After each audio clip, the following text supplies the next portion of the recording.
If you're a fan of The Legend of Zelda, and especially Ocarina of Time, if you've never read the manga, you definitely want to check it out. This is the Legendary Edition, stories by Akira Himekawa. So, I'm sorry, the story and art are by Akira Himekawa. So that's the front, this is the back. So of course it's manga, so it's read from left to right. So keep that in mind.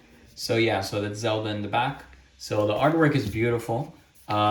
It's manga style, of course, but the first couple pages are in color, so you can see a little bit of that.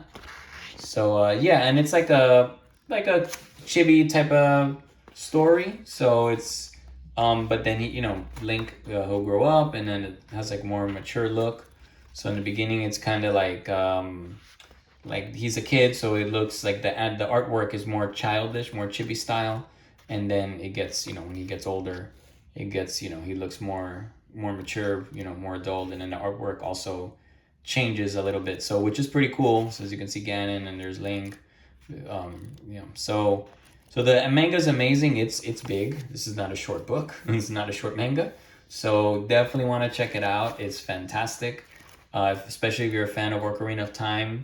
You're basically watching the game, like you're playing you're reading and watching the game in manga form, basically. So, and you can watch the entire thing. I keep saying play, I'm thinking of the video game, but you're basically watching the entire game just in manga. So yeah, so it's fantastic. Artwork is amazing. They really did a good job. They did not, they didn't hold back. So definitely want to check it out. And if you're a fan of manga, hope you enjoy it.